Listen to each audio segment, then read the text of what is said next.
We are a society consumed by appearances. For the homeless, that can be a cruel reality. But there are those who can see beyond appearances. One is a filmmaker with a message.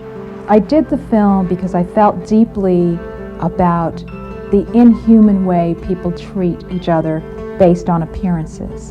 Another runs a homeless shelter that sponsors Makeover Day. They blend in with everyone else. Why? Because they're just like everyone else. Good. Yeah. I like that. You look gorgeous. I'm a new person. It wasn't just the fact that it was physical. Something had happened that was deeper in their spirit. Making Lives Over, next on Life and Times.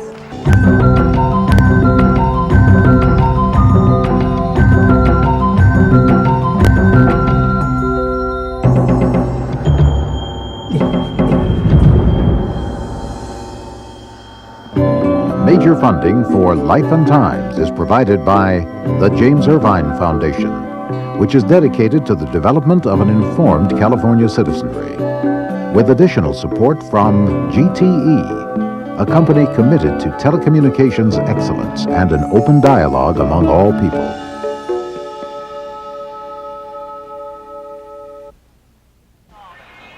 Old Town, Pasadena, summer 1993. Aspiring filmmaker Angela DeJoseph is directing her first independent film short. The movie is called It's in the Bag. It's about a homeless woman who is rejected by society not because of who she is, but because of how she looks.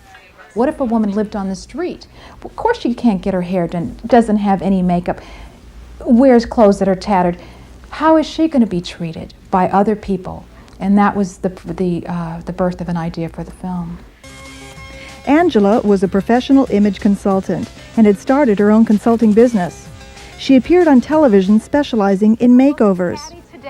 But Angela learned the importance of image the hard way when she was hired by a cosmetics company early in her career. I was now thrust into corporate America. I wasn't prepared. I don't even know if I owned a suit. I had things like electric green outfits and red shoes and cowboy boots and Kenzo and very fashion. And I was a little bit odd in the company because I sat along the row with people who were MBAs and were very conservative. Sensing the disapproval of her colleagues, Angela attended a workshop on dressing for success, and that changed her life. I showed up one day and now I had a wardrobe of suits and I had a little attaché case and it was like, what happened to her? Who is this person? But the way they treated me completely changed in the company. Suddenly they listened to my ideas, I became respected, and I thought it was very interesting that something like your image made such an impact on how people perceive you.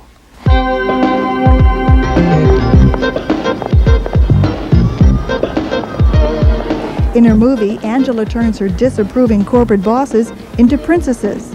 Snooty Beverly Hills women too self-absorbed to notice the homeless woman huddled nearby.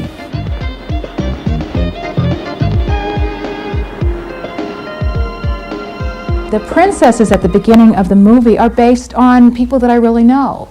They're very materialistic. They have Chanel earrings, bags, belts. They're very consumed with possessions. Guess what I got today? Not another pair. What's this? These are the same people that would go to a $50 charity luncheon, but don't come too close to me if you're not perfect and you're not clean, and don't invade my life. Unbelievable. Let me open a glass of champagne. Thank you. I must go sorry. But many of those women are living on the edge. They run up their credit cards. They've got expensive cars. They've got a lifestyle they really can't afford that could crash at any time, and they could end up where she is. And that, too, is an experience Angela knows all too well. I had done my image job so well that even when I was running out of money, living on my credit cards and going down, down, down, people still perceived me as being a success. Like the characters in her movie, Angela was living beyond her means. She had sold her consulting business to pursue her Hollywood dreams as a screenwriter, but she had failed to scale down her lavish lifestyle. It was a mistake she would soon regret as events in her personal life took an unexpected turn. I wanted to have a wonderful marriage, a nice home, and I met someone who I thought was providing me all of those things. Unfortunately, he had a pattern of abuse. and he was abusive. We were engaged to be married. I moved into his home, and the abuse escalated to the point where my life was in jeopardy. Angela tried to leave, but her fiancé came home early the night she was moving out. He came home and attacked me. He didn't know I had already called the police, so they were on the way, but I was screaming and I thought I was going to be killed. The police arrived, just like Starsky and Hutch or any other TV show, and at gunpoint took him off me.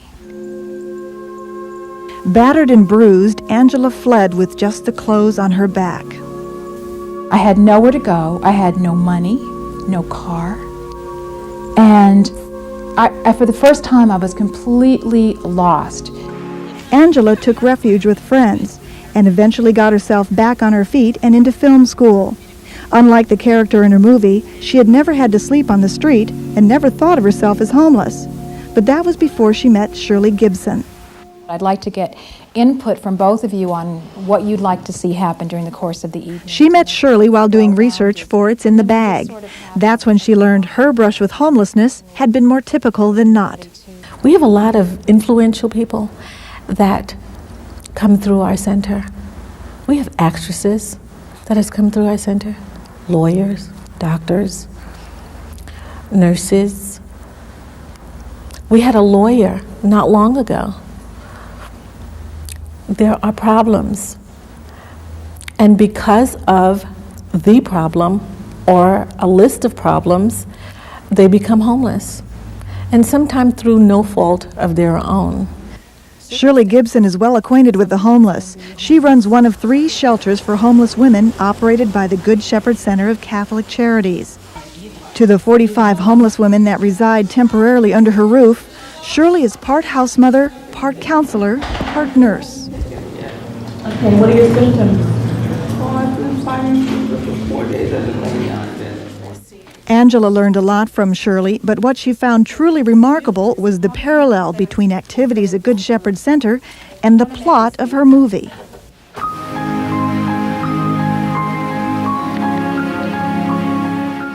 In Angela's movie, the bag lady finds a coupon for a complimentary beauty makeover and heads to the posh Beverly Hills salon to collect.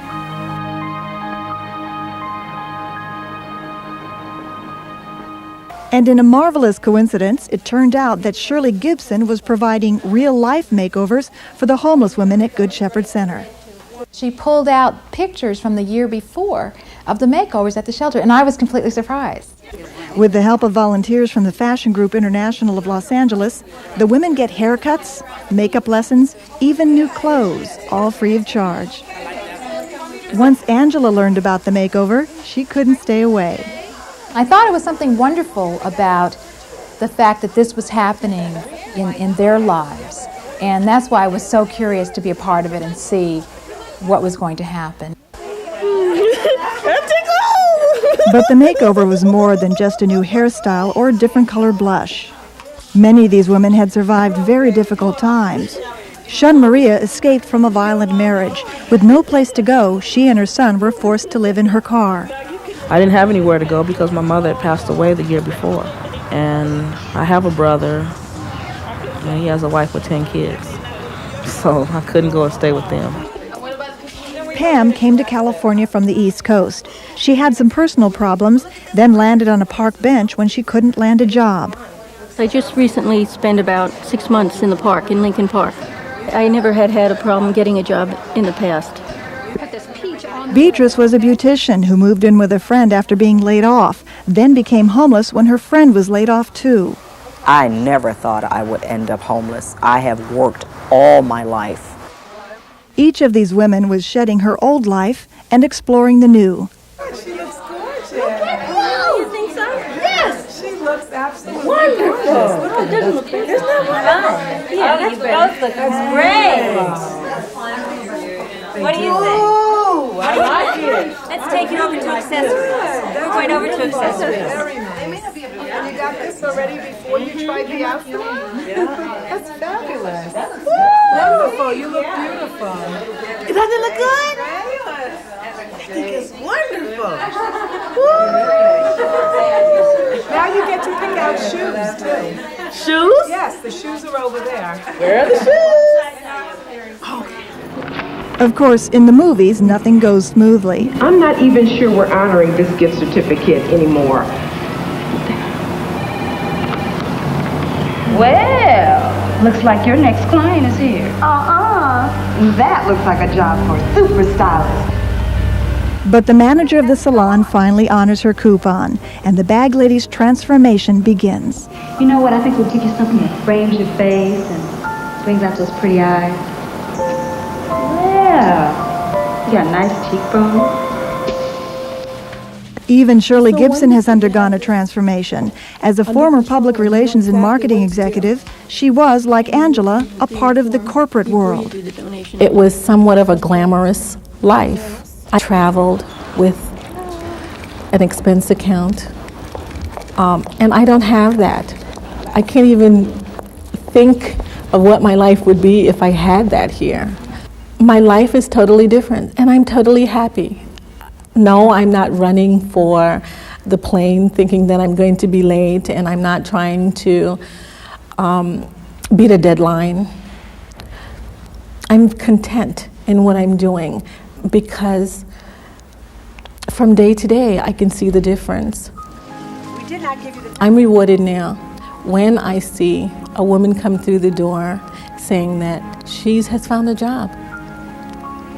When they really appreciate the kindness that we try to set forth, when we can help in any small way, and we see their eyes light up, sometimes they cannot hold the tears of joy back.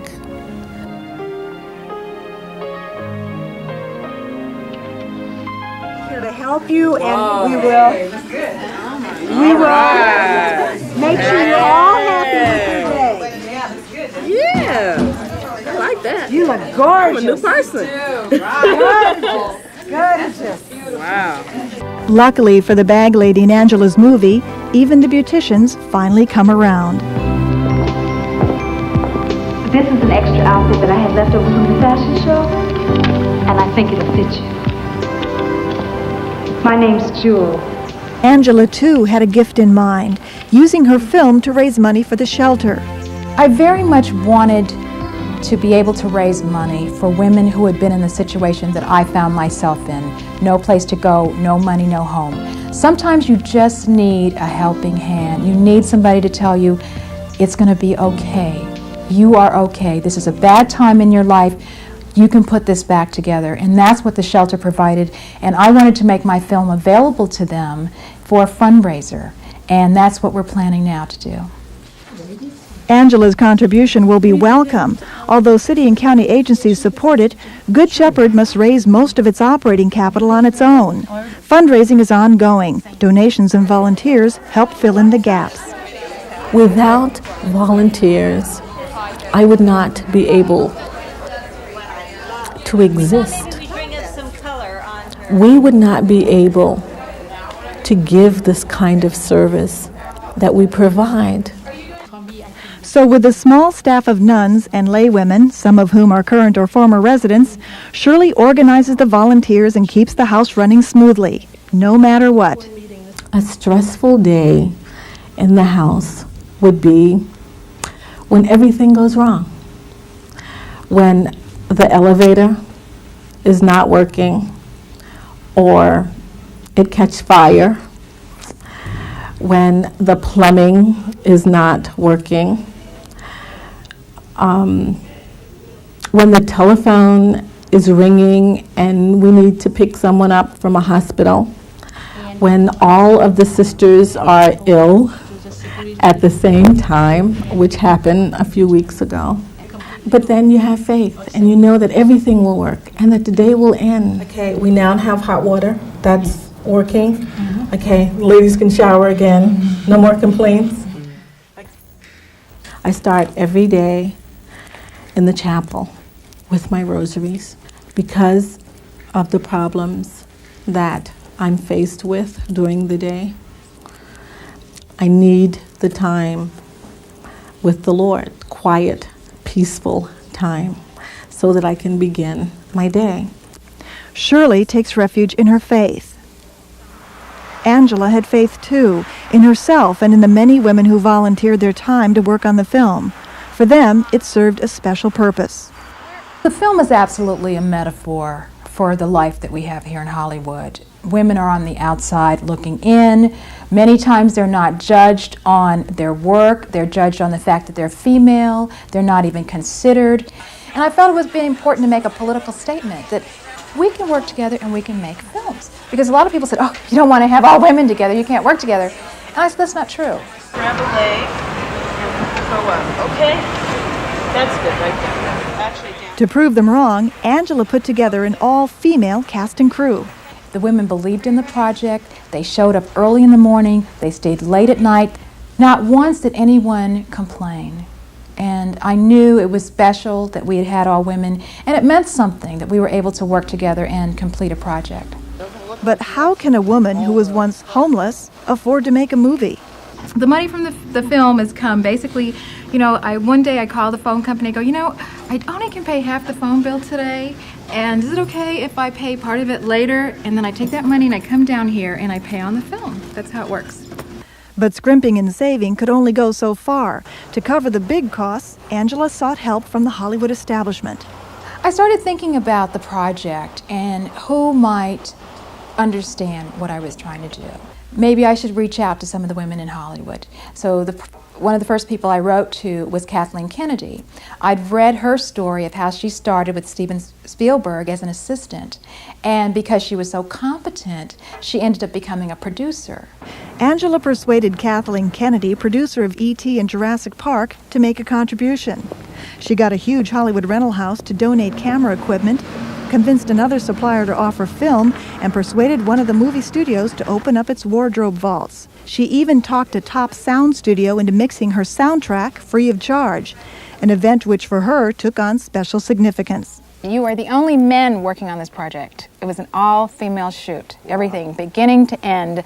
But we decided, well, sound, all right, it's post-production, okay. So you're in a privileged fraternity here. Despite the contributions of so many people, the bills piled up and production came to a standstill. Angela needed a miracle to complete her film. What she found was an angel. Wrote a letter to Oprah and got a call from her secretary saying, send a copy of the script. I sent the copy of the script and got a Federal Express package back from her with a letter telling me she liked the script and here's the money you asked for, and there was a check.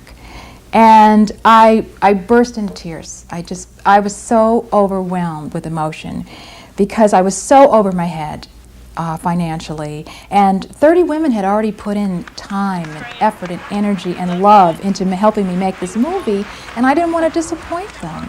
I knew now I could finish the film, and it was the most tremendous feeling. Thanks to Oprah Winfrey, Angela was able to finish shooting and complete post-production. After 8 months, the film was done. All it needed now was an audience. Hi. Hi, my name is Michael. So Angela sent out invitations, not in the usual envelopes, but in little paper bags, and invited the cast and crew and all their friends to a screening at the Raleigh Studios in Hollywood. I'm Angela D. Joseph. I'm the person who sent you all those little brown paper bags. I had no idea. I had no idea they were going to go over so well. So if anybody needs somebody to help marketing their film, call me. So many people showed up that Angela had to screen the film twice to accommodate the crowd. Not surprisingly, she was nervous. Would they get my jokes? Would they laugh? Would they know where I was going with the story? And I could feel the room. I could feel them reacting. I could tell that they were following her, were interested. And I knew I needed them to have empathy for the main character. And I could feel that was happening. So I knew that I had won their hearts. And it was a great feeling. I know. Yes, I know. For a filmmaker, a screening is not just a time to bask in one's accomplishments, but a time to reflect on the lessons learned. Most of Angela's cast and crew realized they had changed after working on the film, but none more so than Iona Morris, who had the starring role. One night I showed up for rehearsal, And I didn't tell them that I was going to show up in my little homeless outfit, just no makeup, and bring my trash from home. And we had rehearsal for about 3 hours, and they did very little with me, so I had to sit and wait in front of this posh restaurant. The cops came, told me I had to leave. They called security at one point, and came over and they started picking me up and told me I had to leave. They thought I was a real homeless person.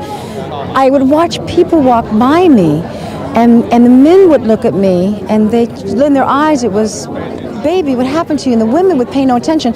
And at one point I just wanted to scream at them, and I started to understand the pain, the loneliness, the anger, the hurt you feel. It's experiences like those that the women at Good Shepherd Center hope to put far behind them, and they are well on their way. Oh, girl, look at you. So where are we going tonight, honey? I don't know, darling. We're going to have to go somewhere tonight. Shall we go to the Golden Tail? Shall we go? Yes, darling. Late in the afternoon, the women gather to thank the volunteers and celebrate the completion of Makeover Day.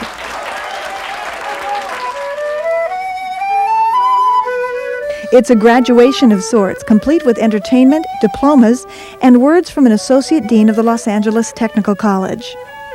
Looking good can really boost your morale, raise your self-esteem, and give you the confidence to face the challenges of life. Remember, you are a walking advertisement of yourself, and visualize yourself as a winner. The image you have of yourself is what you will become. In order to change the picture, you have to change the image of yourself. Today's experience has set the stage for you to plan and prepare for your future path to happiness and success. The transformations are complete, and they are remarkable, but perhaps no more so than the ones Shirley Gibson sees every day. I see the women when they walk in the door. You see their faces. You see how they hold on to their purses. You see every piece of important paper that they have ever had clutched to their bosom. And I see them walk through the door swinging the purse with papers maybe in a shoebox or packed away, smiling, with money saved, with an apartment to go into. Totally changed person, a whole person. Pam now volunteers as Shirley's administrative assistant and awaits disability insurance that will allow her to move out on her own.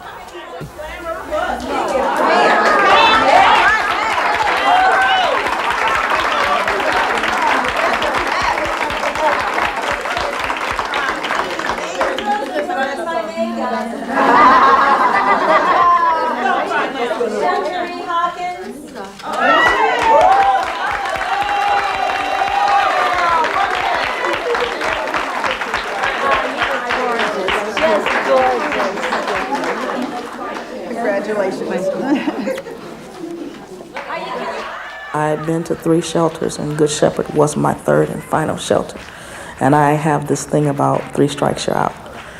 Good Shepherd offered me the opportunity to be able to get my life back on track the way it was before I got married, and that's what I was looking for. Shun Maria works for Catholic Charities. She has moved into her own apartment and shares it with her son.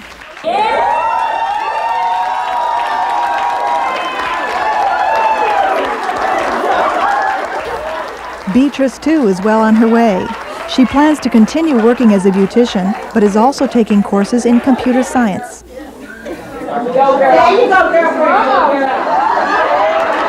I had no idea that the job market would ever become tight. I never thought that I would be laid off. More than once, I've been laid off twice, and I just never thought that that would ever happen. The future is there for me. I just have to get up. The crime isn't falling, the crime is not getting up. When the women that live here leave this house, they don't look like someone that's homeless. They're well dressed, well kept, going out to get an education, or going to work, you would not be able to tell them from anyone else at a bus stop or on a bus or even in an office. They blend in with everyone else. Why? Because they're just like everyone else. For Angela, the day reaffirmed that personal appearance can have a tremendous impact on our lives. I saw these women from the morning, how they were walking around, to the afternoon where they were posing and smiling and strutting in their new outfits, and I thought, what a wonderful thing. If we could just do this more, give people a little bit of hope, give them back a little bit of who they are. Losing your home, losing your possessions, and losing who you are is so much. It's so much devastation to go through, and particularly for women, to not have proper hygiene, to not be able to take care of yourself, to not feel good about yourself, to be afraid to look in the mirror. It really takes away from who they are. And being able to become productive, how are they going to feel good to go out and even find a job when they feel bad about themselves? People do what they want to do, oh, do they? For Angela, the pain of being homeless is behind her now. Her film is done. She's been accepted into a screenwriting program at USC, and she's hard at work on her next script.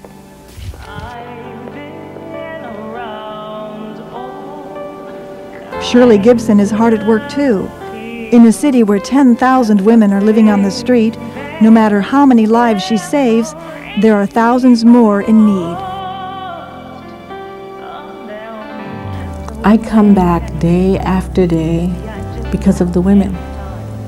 It's not easy, the job that we do.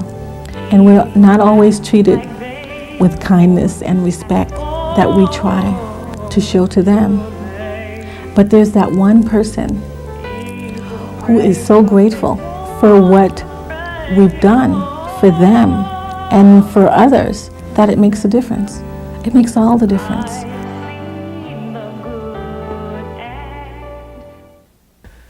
We'd like to know your response to this program. Please send your comments to Life and Times, 4401 Sunset Boulevard, Los Angeles, California, 90027, or call 213-664-4159.